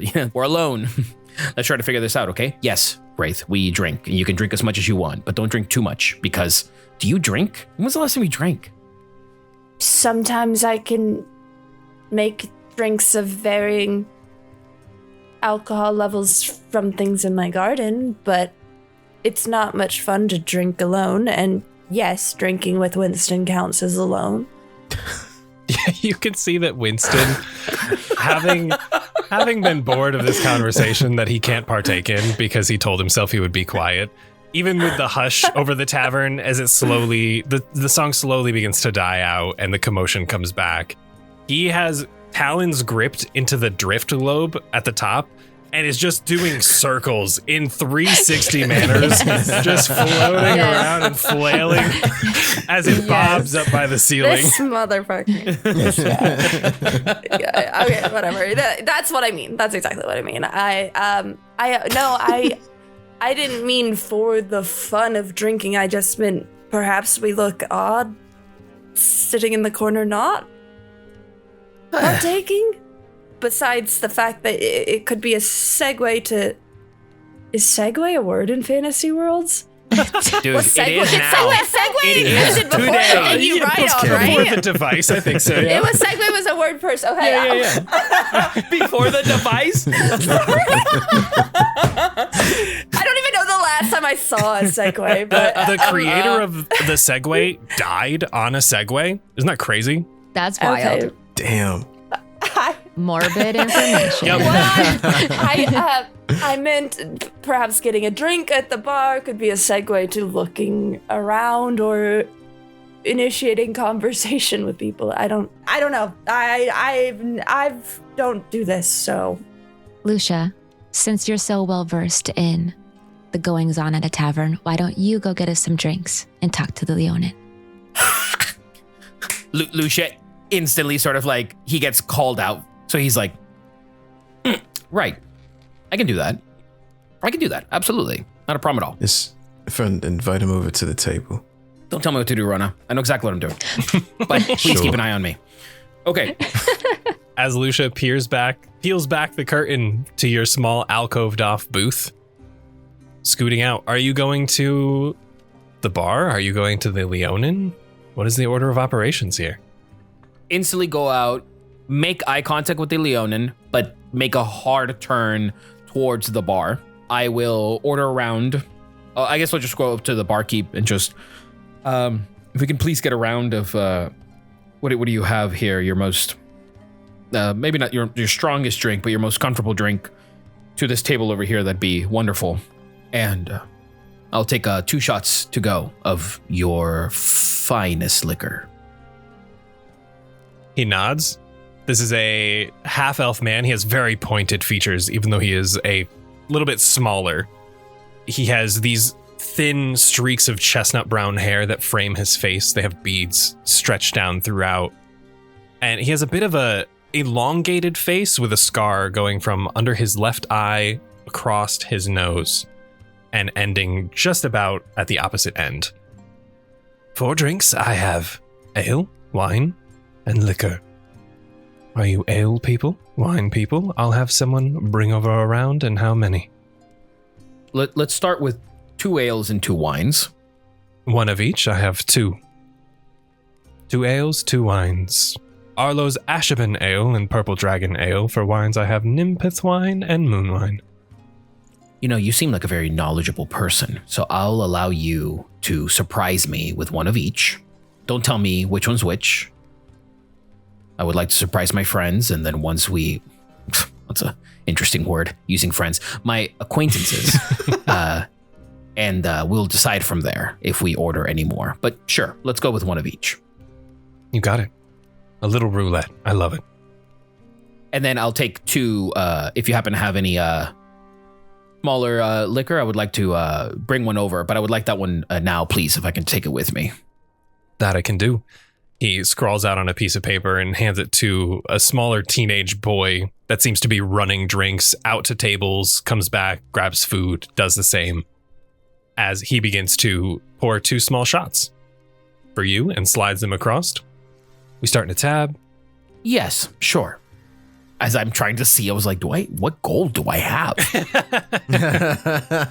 Do I have? Oh, man, yeah, I had 33 gold. Okay. I would like to, I guess when the drinks are getting ready, though, I would like to look at the barkeep. Honestly, yeah, I'll slide them another gold, but I'll slide them a gold while keeping my hand on the counter. You know a lot of the patrons that make their way, I'm assuming, in and out of your establishment. Is that fair to say? Could say I'm on a first name basis with nearly every single one of them. First name basis. Wow, that mind of yours must be roaming with names. Here, humor me for a second. The Leonin fella sitting at the table over there. Do you know them? Have you slid across the gold? Yeah, it's like at the tip of my finger. I'm still holding it, but it's presented there. Give me a persuasion check with advantage, please. Ooh, bro. When those rogue skills come in. Oh, no, I saw that. Uh-oh. Okay, advantage. He said advantage. You all heard him. say It's fucking canon. It was a nat one. It was a nat one. no. Holy shit. And the dice didn't even struggle. The dice was like, nah, bro, it's No, a it was one. just one. boom. One. All right, here we go. Once again. Holy shit. Okay. It was a 2, guys. It's a 2. It's a total of 6. I don't know why my dice are not showing in the log, but yeah, 6. Oh, I seen it. Ooh. Oh my god. Show me how it's done, Luxia. As Reverie said, I got this. He slides his hand across and places his hand over top yours. I'd have to double that if we're looking for names. And he tries to slide the gold out from under your hand. My name's Alan, by the way. Alan. Well, I appreciate the honesty. So sure, we'll go ahead and double it. And in my best sort of like sleight of hand, I'll produce another gold coin, and then I'll push both of them forward. A name. He looks down at the 2 gold, places his hand over top of yours, and tries to discreetly slide them across the bar. Rahima. Rahima. You've seen him around often? Comes by from time to time, sailor. When he's in town, he stops by. Mostly likes to gamble. Travels alone? Comes alone, leaves alone. Usually with more money than he arrived with. What does he drink? You're looking at it as he looks down at the shot. All right, Alan. Much appreciated. Great doing business with you. And I will take the 2 shots and I'll, as discreetly as possible, after my natural 1 and 2, I will make my way over to Rahima. Rahima. Okay, yeah, I'll make my way over to them. Can we be kind of like peeking through the curtain? Oh, like yeah. we're watching. Mm-hmm. Imagine it's like a cartoon where it's like one head's peeking out, the other one's above it. Yeah, Just stacked. we're Scooby-Dooing it. Right. And the 3 of you, especially with Winston perching his little beak on top of Raith at the very tippy on top. top. Yes. You watch as Luxia walks over to a table filled with gruffer looking individuals, as he is currently Rahima, the Leonin man, tossing a set of dice out, but keeping an eye out for you, noticing that you've been wandering the tavern if he is engaged with something, I'll kind of wait for an opportune time, and when the other people he's engaged with kind of distract themselves is when I'll put the shot down on the table. It looks like whatever game that they were playing was his turn. After he threw his dice, he does some quick math, and he reaches back, crosses his arms before noticing the shot on the table, and he grabs it with 2 fingers from his large paw, and he lifts it up almost behind his back to you as if to cheers you. Take the very tip of my glass and I'll clink his glass. He slams it on the table and shoots it right back. You looking for next game? Sure. Upstairs, you got a table. Where would you like to play? Will I be playing with you? I sure hope so. Wonderful. Can others join in on this game? I have other friends that would like to. It's already came out of me, May. I'm sorry. I have other friends that would like to play as well. I've noticed. Luxia. Rahima. I know. I know. Oh. I guess I'll just kind of like naturally part quickly, and I'll make my way over to the curtain. And if the Scooby-Doo gang is still doing that and their heads peek back in. Not if you're coming back. Well, that's what I'm saying. Like you peek back in and then I peek in. All right, everyone. I've got good news and I got bad news. Good news, we have a friend. Rahima, Leonin. We're going to go play some games. Do not embarrass me. Did you find out about Tarina? No, not there yet, but I'm pretty sure we might get somewhere here. Rahima seems to be a individual that is a common patron of this establishment. Perhaps they might know where this Tarina might be, and maybe perhaps might help us in discovering other avenues in which to take amongst our journey. Rona, you can go. Maybe Rev and I will check out the other patrons. You don't want to play a game? Oh. Raith, it's a dice game. I mean, I don't gamble. It's not really something I partake in. Okay, look, well, maybe guys. take Reverie with you. Luxia is on the curtain. He goes, look, guys, I almost fucked up severely at the counter. And what I want you guys to know right now is that I told him we were all coming. And fine, look, Raith, if you don't want to come, that's fine. Walk around with patrons. Rona, you don't want to gamble? That's totally fine. Reverie, if you want to come with me, that'd be great. But I need you guys to know something. I cannot go by myself. I said we were friends. And if I just go back to him on the second floor by myself, that's going to be so embarrassing. Oh, you can take Winston, too. Weren't you getting us drinks? Oh yeah, is the person that they ever show up? They show up. Yes, they show up with your head through the curtain. He's kind Just of a waiting hand to for- the side with the 2 drinks in 2 hands, 2 with 2 wine glasses, 1 with 2 ales in tankards. And he's kind of just waiting until the opportune time for. I'll kind of like then. Oh, perfect. And then I take the drinks and I put them down, and then I said put them on the table. I'm like, bad news, the drinks are poisoned. Be careful. Oh, I'll drink it.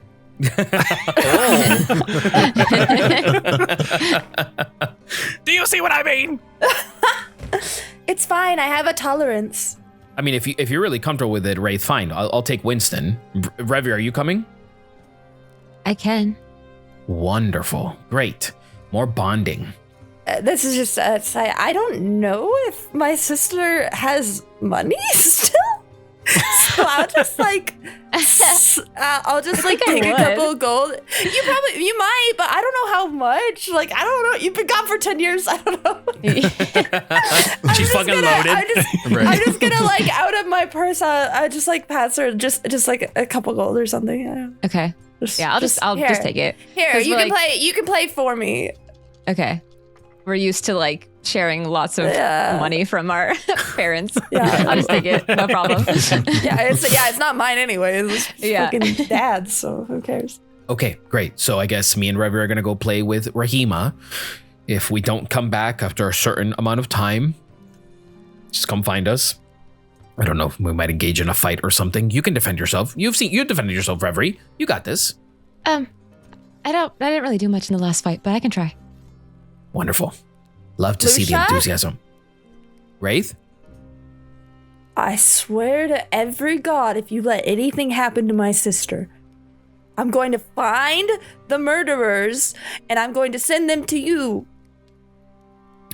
But wouldn't I also be dead if the murderers got your sister? Or I just make it out totally fine? And this hypothetical I'm going to is... find the vampire lord that terrorized Elturel because he's undead, and I'm going to send him to hell to find you. Just keep an eye on her. Will do. Okay, let's go, Reverie.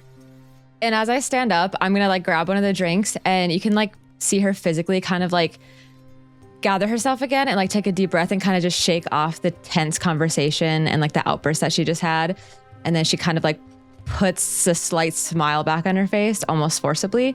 And then she'll like follow. As we're making our way, I'll just kind of say to Reverie, I guess, realizing this sort of moment where she's like composing herself again. I don't know this individual. I don't know anything about them, but they seemed at least open to the conversation. The barkeep didn't at least persuade me in any other way other than to trust this Rahima.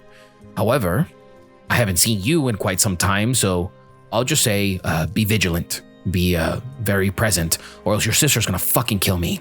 And I'm really trying to engage with that right now, okay? I got a lot of things in my mind.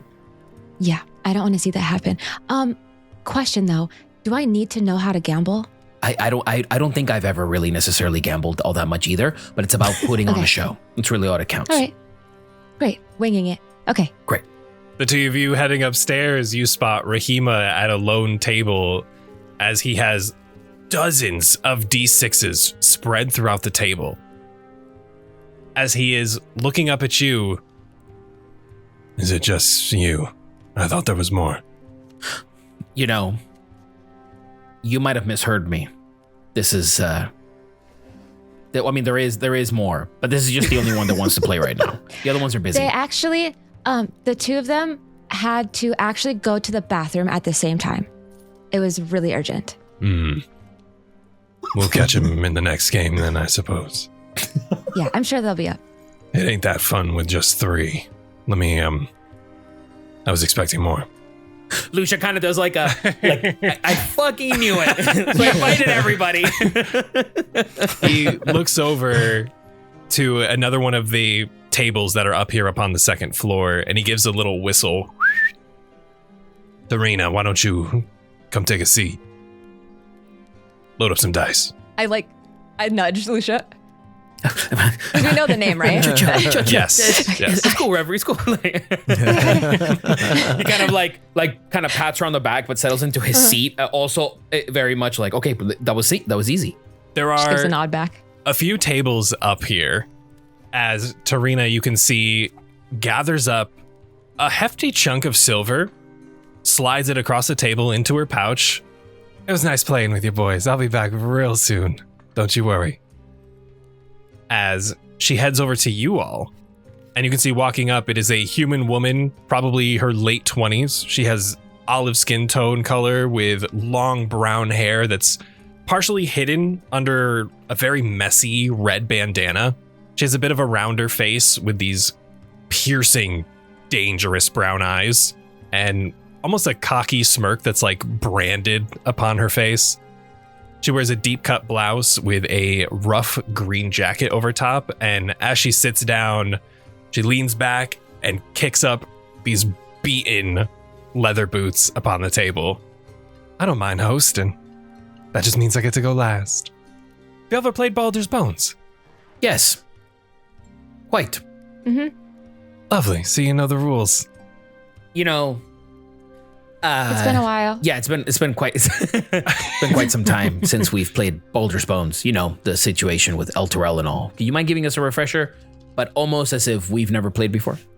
Oh, of course. And Rahima looks over at Serena. They seem to be a bit of a noble folk. Might not be used to our games. Let's ante up, shall we? As he pulls out 1 silver. Let's start cheap. And places it upon the table. and expects you all to match that ante. All right, look, Ryan. Now we can figure it out later. Yes. But I need to know how much money I'm rocking with before I start going fucking ballistic on this table. Let's see. I start making some questionable choices. No, you don't need to know. Just go ahead. Yeah, Just let do rip. it. If you just win, you don't need to know. Honestly, You all can't are beat of that logic. noble background. I feel that the amount that you have currently is cool. Okay, all right. I'm cool Well, with that. We're cool. Cool. We're cool. We're 30 cool with gold. that. Not bad.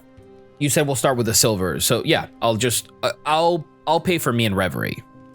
So 2 silver down from Luxia, as Tarina also slips out.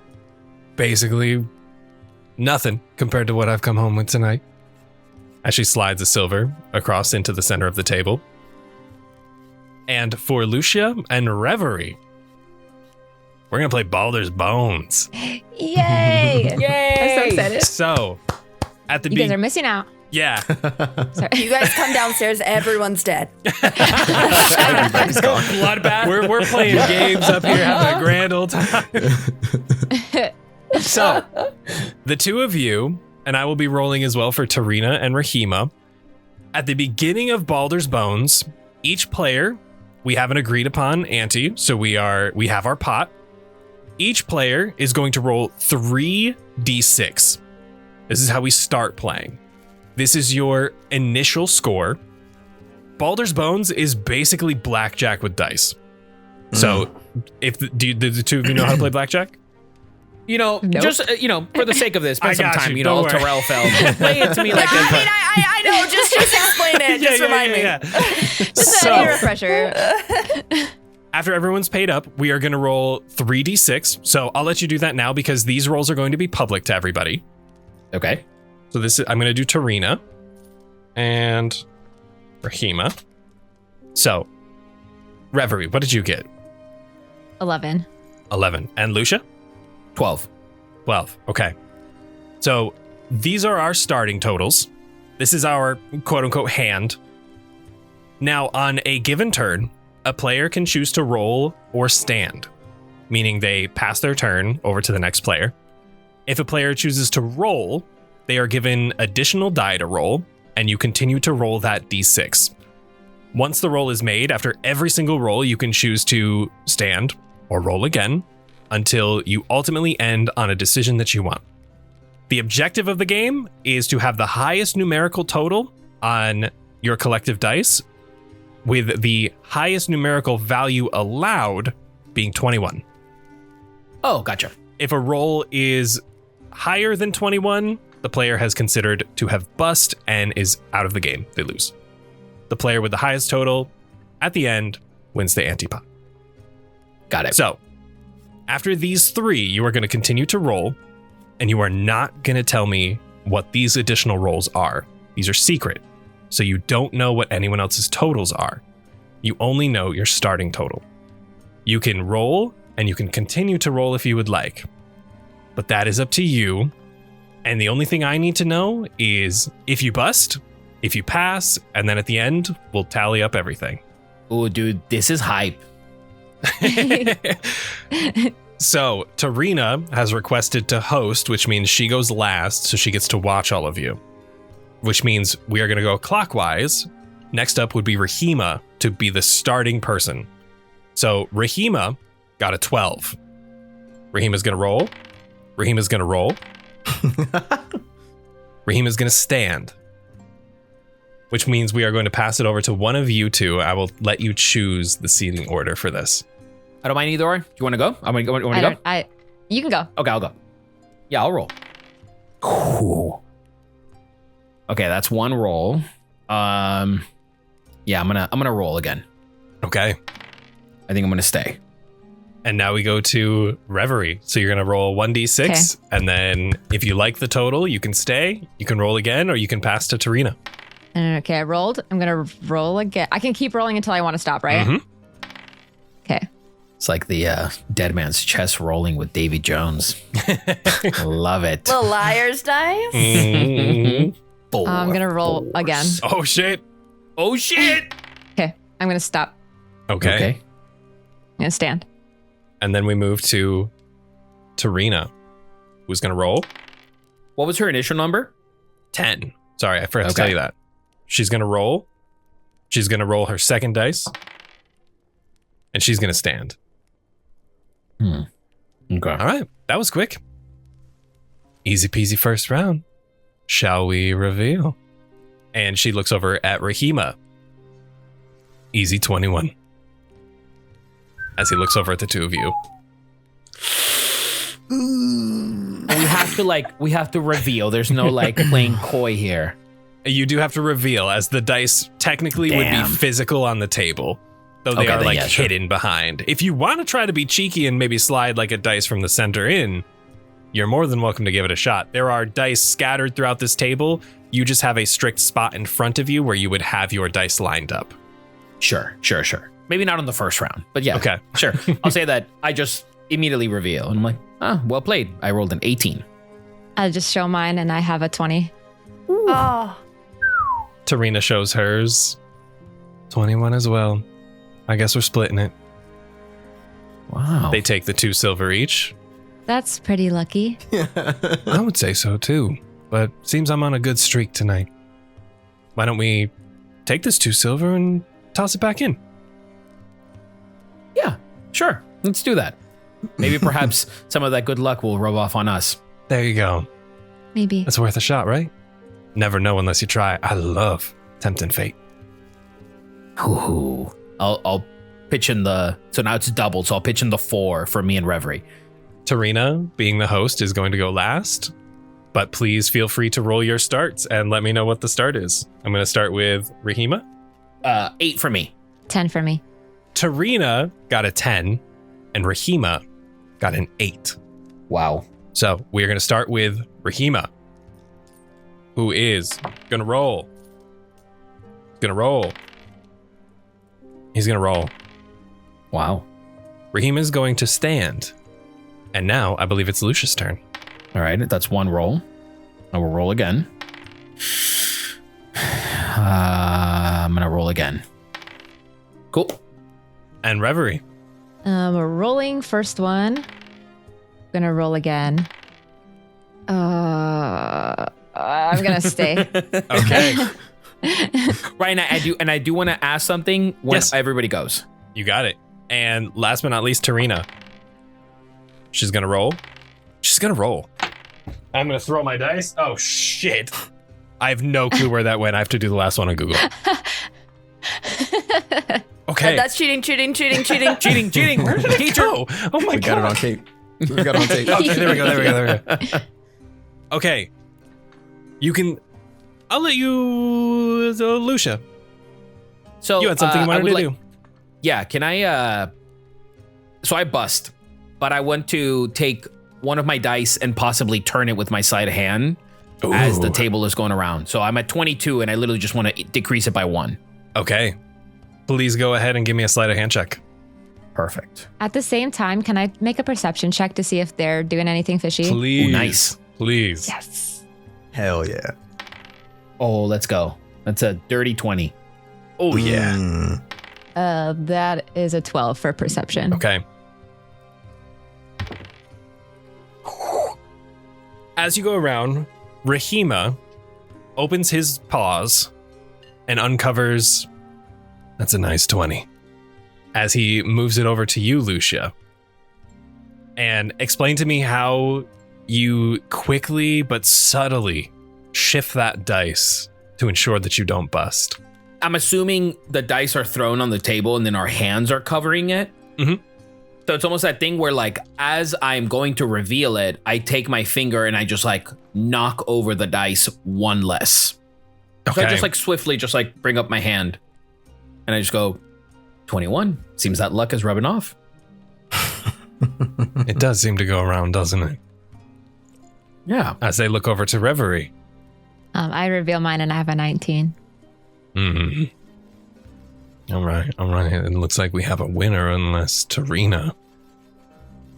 And Reverie, you notice that when Tarina rolled her last die, there was a bit of a scrunch in her face when she saw the results of her last die. Though when she reveals, 21 again. I guess we're splitting it. Hey, Lucia. Look at that. Lucia's not necessarily on the same wavelength as Reverie. He's just like trying to like cover his own ass. Mm-hmm. I'm gonna pipe up and say, how do we know that everything is fair around here? I guess you don't. It's kind of just taking everyone for their word. But we're all friends here, open air, having some fun with one another. Or is it part of the game to be sneaky? Makes it a little more fun? Hey, if you want to play that way, that's entirely up to you, but just be careful what happens when you do. Yeah, come on, Reverie. So, we're amongst friends. New, established, distant, and somewhat, let's just say, trustworthy friends. She just nods, sits back. In that moment, when Reverie says that, is then when Lucia goes into like, got it. If you notice something, I got what you're putting down. Mm-hmm, mm-hmm. As the dice begin to get gathered back into their pools, the earnings are split between Lucia and Tarina. We head back downstairs to Raith and Rona. As you both sit in your alcove, is the curtain open or closed? Have you closed it back up after the others left? Be open, right? We're not trying to look sneaky. And no one else is staring at us, right? Not that you can see, no. This was more so how much you could hear the haunting melody that plays for a third time this night. I thought you said it never plays. No, it's just you never know when it's going to play. It's at least that's how it's written about. But it plays all the time. It's like almost on repeat. I couldn't tell you how spirits operate, Rafe. I'm truly sorry. It's just maybe today's a special day. I'm not sure. Rona, for you pick it up quicker than Raith does, seeing as you can speak Elvish. This is not the same melody that has played, and as the hush comes over the room, there's a lot of curious eyes as the song begins to play of an entirely new tune. Something that has never happened among this tavern before. And the words speak of Elturel. And I would love to thank our lovely Betty the Beholder for actually recording and singing I can't do it. the Song of Elturel by the haunting ghost of the Elfsong Tavern. These are lyrics that are provided by the book, and Betty has lended me her wonderful voice. So I will give you guys a countdown if you would like, and I'll play it over top of the production so we can all listen to it at the same time. You ready? 3, 2, 1, go. Oh, sing a song of Elturel, of water, woods, and hill. The sun dawns on her ruddy cliffs, and fields green and still. This land of long abiding joy, home of the strong and brave, renowned by all across the realms, and never once a slave. Oh, sing a song of Elturel when foes are at her door. Her fields are torn by cloven feet from some infernal shore. Arise, the mighty hell riders, take up your swift keen swords, then charge into the hellish fray and scatter devil hordes. Oh, sing a song of Elturel, and when the night does fall, sleep safe beneath companions' light until the dawn does call. We're bound by mortal covenant that only ends with death, and so we'll sing of Elturel until our final breath.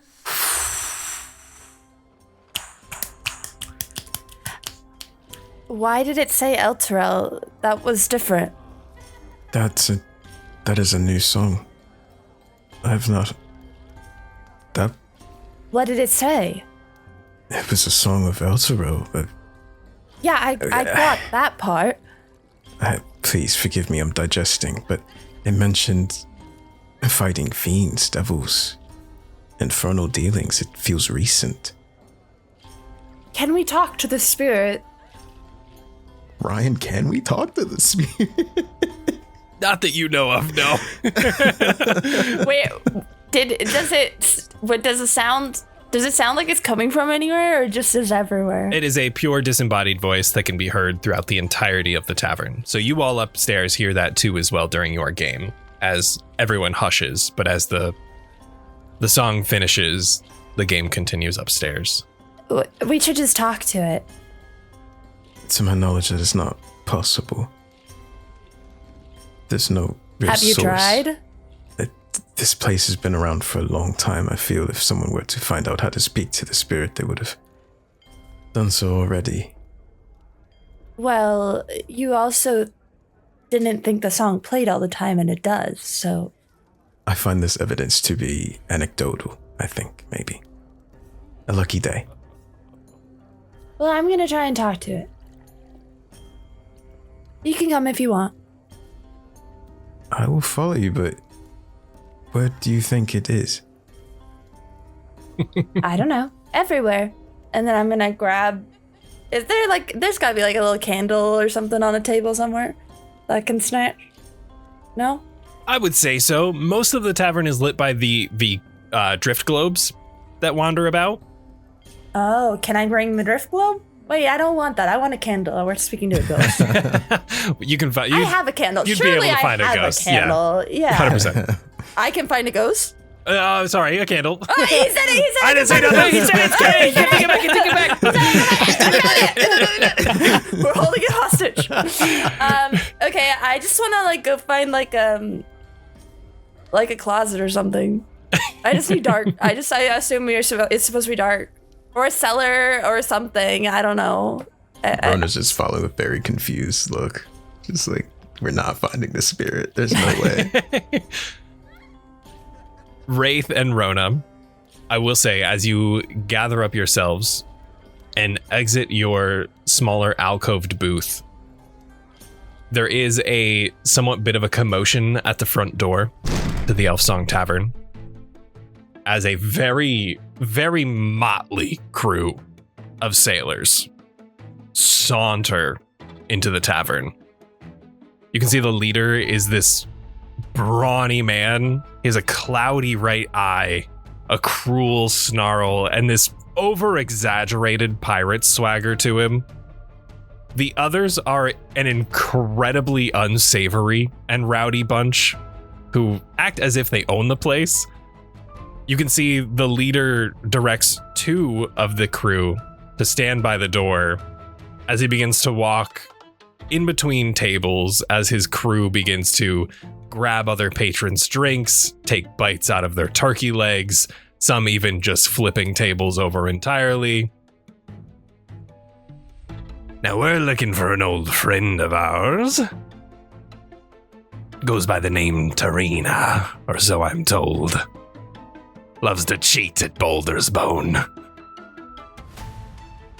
I've got gold for anyone who can find her, and I have a sword for anyone who gets in my way. And for today, that is where we're gonna wrap. Done. I'm trying. These assholes. I'm trying to talk to a ghost. Yeah, what the Trying to do a seance. hell? We're vibing. Seance at the Too damn tavern. loud in here. Me, I'm like, I'll let them do their thing. I'm just setting up candles in the closet. Oh gosh. Thank you all so much for joining us for some gambling, for some fighting, for some tomfoolery in the Fighting. Elfsong Tavern. Well, not yet, but who knows? We're getting rowdy in the Elfsong Tavern, and we're here for a grand old time. So, until next time, we hope you come back in 2 weeks. Until then, if you want early access, ad-free episodes, and to support our lovely cast, patreon.com/castparty. You can get your name in every single episode of RAZE down below. And support these wonderful creators, D&D players, DMs, and the like. And we'll see you so soon for the next installment of this one hells of a campaign. Haha. We're never gonna escape Never. Nope. the bad puns ever. Goodbye, everybody. Bye. Help! Help!